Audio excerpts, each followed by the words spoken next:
7वां lecture है। इससे पहले हम 6 वीडियो पूरी कर चुके हैं। रोज दोपहर 10 बजे, सुबह 10 बजे सॉरी, आप लोगों के लिए वीडियो लाया जाता है। ऐसे प्रश्न जो कि बार बार पूछे जाते हैं परीक्षाओं में, 20 प्रश्नों का कैप्सूल हम आपको उपलब्ध करा रहे हैं। सबसे पहला प्रश्न है कि आमाशय में दूध का फटना किसका परिणाम होता है? आमाशय में दूध क्यों फट जाता है, क्या कारण रहता है? तो हमेशा याद रखिएगा, आमाशय में दूध फटने के लिए प्रमुख रूप से उत्तरदायी रहता है रेनिन। क्या रहता है? रेनिन के कारण आमाशय में दूध फट जाता है।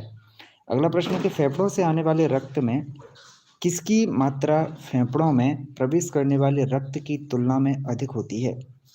तो फेफड़ों से आने वाले रक्त में जो मात्रा रहती है वह है CO2 की मात्रा। किसकी? CO2 की मात्रा फेफड़ों में प्रवेश करने वाले रक्त की तुलना में अधिक होती है। जी हाँ, विकल्प ए इसका सही जवाब।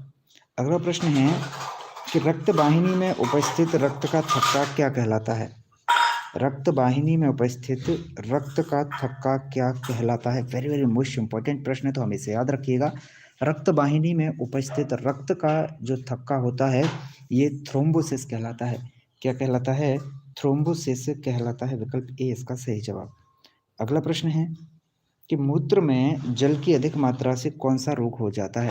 अगर मूत्र में जल की अधिक मात्रा हो जाए तो कौन सा रोग हो जाता है? तो हम इसे याद रखिएगा कि अगर मूत्र में जल की मात्रा अधिक हो जाती है तब मधुमेह रोग हो जाता है। विकल्प सी इसका सही जवाब। अगला प्रश्न है कि बीज निम्न से निर्मित होता है। बीज किस तरह से निर्मित होता है? तो हम इसे याद रखिएगा कि बीज निर्मित होता है अनिषेचित अंड से। किससे? अनिषेचित अंड से जो है बीज निर्मित होता है। व्रण किससे हमारी रक्षा करता है? वेरी वेरी मोस्ट इंपॉर्टेंट प्रश्न है, तो हमें इसे याद रखिएगा। जो ओजोन आवरण रहता है वह UVC और UVB से हमारी रक्षा करता है। ओके, विकल्प डी इसका सही जवाब। अगला प्रश्न है जीवाश्म ईंधन के जलने के दौरान निम्न में से कौन निष्कासित होगा? तो हम इसे याद रखें कि जीवाश्म ईंधन के जलने के दौरान निष्कासित होगा भाई CO2। क्या है? कार्बन डाइऑक्साइड CO2 निष्कासित होगा। अगला प्रश्न है कि स्तनधारियों में ऑक्सीजन युक्त रक्त हृदय में प्रवेश करता है कहाँ पर? तो स्तनधारियों में जो ऑक्सीजन युक्त रक्त होता है वह हृदय में प्रवेश करता है। वही कहाँ? बाएं आलिंद में। कहाँ पर?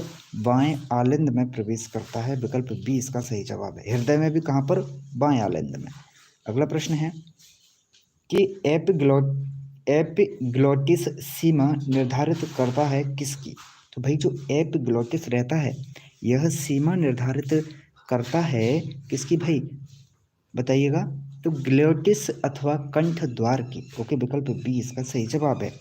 अगला प्रश्न है अगर एपिग्लोटिस को आप दबाव के साथ इस पर दबाव डालें या फिर इस पर जोर डालें तो इंसान की मृत्यु भी हो सकती है। तो भाई गर्भाशय का श्लेष्मीय स्तर कैसा है? तो गर्भाशय का जो श्लेष्मीय स्तर है यह अंतस्तर है। कैसा है? अंतस्तर है। ओके, विकल्प बी इसका सही जवाब। अगला प्रश्न है कि पादप कोशिकाओं में अनुपस्थित होता है क्या? पादप कोशिकाओं में अनुपस्थित क्या होता है? तो हमेशा याद रखिएगा कि पादप कोशिकाओं में लाइसोसोम। क्या है? लाइसोसोम अनुपस्थित होता है। विकल्प ए इसका सही जवाब। अगला प्रश्न है कि लैक्टेज की उपस्थिति में लैक्टोज परिवर्तित होता है किसमें? तो हमेशा याद रखिएगा कि लैक्टेज की उपस्थिति में जो लैक्टोज परिवर्तित होता है बंधु, ये किसमें होता है? तो यह परिवर्तित होता है ग्लूकोज और गैलेक्टोज में। किसमें? ग्लूकोज और गैलेक्टोज में परिवर्तित होता है। अगला प्रश्न है मेंढक में त्वचा शोषण हेतु उपयुक्त रहती है। मेंढक में जो त्वचा है वो शोषण हेतु उपयुक्त किसके कारण रहती है? तो भैया मेंढक में त्वचा शोषण हेतु उपयुक्त रहती है किसके कारण? तो भैया अधिक संवहनीय होने के कारण और नम होने के कारण और सल्क और रोमों की अनुपस्थिति के कारण। ओके, विकल्प डी इसका सही जवाब है। इन सभी कारणों के कारण मेंढक में जो त्वचा है वह शोषण हेतु उपयुक्त रहती है। मेंढक अपनी त्वचा से ही क्या है? शोषण करता है। ये प्रश्न भी पूछा गया था, पिछले वीडियो में हमने बताया था। अगला प्रश्न है कि ऊंचाई पर रहने वाले जो लोग या फिर जीव रहते हैं उनमें लाल रुधिर कोशिकाओं की संख्या बढ़ जाती है, ऐसा क्यों होता है? तो हमेशा याद रखें ऊंचाई पर रहने वाले लोगों में लाल रुधिर कोशिकाओं की संख्या बढ़ जाती है क्योंकि पर्वतों पर ऑक्सीजन की मात्रा काफ़ी कम होती है। ओके, कुछ हद तक कम रहती है ओके, विकल्प ए इसका सही जवाब है। अगला प्रश्न है कि शरीर के क्षतिग्रस्त भाग से लगातार रक्त का बहना किसकी कमी के कारण होता है? तो शरीर के क्षतिग्रस्त भाग से लगातार रक्त का बहना जो होता है ना भैया, ये विटामिन के की कमी से होता है। किसकी? विटामिन के की कमी से ऐसा होता है। अगला प्रश्न है कि ग्रीन हाउस प्रभाव किससे संबंधित है? बहुत ही प्यारा प्रश्न, तो हमेशा याद रखें। जो ग्रीन हाउस प्रभाव है भैया, ये किससे? ये ग्लोबल वार्मिंग से संबंधित है। किससे? ग्लोबल वार्मिंग से संबंधित है। अगला प्रश्न है कि लार में उपस्थित एंजाइम कौन सा है? तो दिए गए विकल्पों में लार में उपस्थित एंजाइम है भैया कौन सा? टाइलिन। ओके, टाइलिन एंजाइम जो है लार में होता है। अगला प्रश्न है श्वसन एक क्या है? श्वसन कैसी क्रिया है? तो श्वसन एक अपचयी और ऊर्जा जनिक क्रिया है। कैसी है? अपचयी तथा ऊर्जा जनिक क्रिया है। ओके, विकल्प सी इसका सही जवाब। विकल्प सी और डी यहाँ पर सेम लिखे हुए हैं। अगला प्रश्न है कि विद्युत मोटर कैसी युक्ति है जो परिवर्तित करती है? तो विद्युत मोटर जो है कैसी युक्ति होती है? तो भाई विद्युत मोटर एक ऐसी युक्ति होती है जो विद्युतीय ऊर्जा को किसमें बदलती है? विद्युत मोटर यांत्रिक ऊर्जा में बदलती है। किसमें? यांत्रिक ऊर्जा में बदलती है विद्युत मोटर विद्युत ऊर्जा को। अगला प्रश्न है और जनरेटर क्या कार्य करता है? भाई जनरेटर यांत्रिक ऊर्जा को विद्युत ऊर्जा में बदलता है, तो दोनों का उल्टा होता है। अगला प्रश्न है प्रकाश का पूर्ण आंतरिक परावर्तन संभव होता है कब? तो हमेशा याद रखें, प्रकाश का जो पूर्ण आंतरिक परावर्तन है यह तभी संभव होता है बंधु जब क्या होता है? जब प्रकाश पानी से वायु में प्रवेश करेगा तभी पूर्ण आंतरिक परावर्तन संभव हो पाएगा।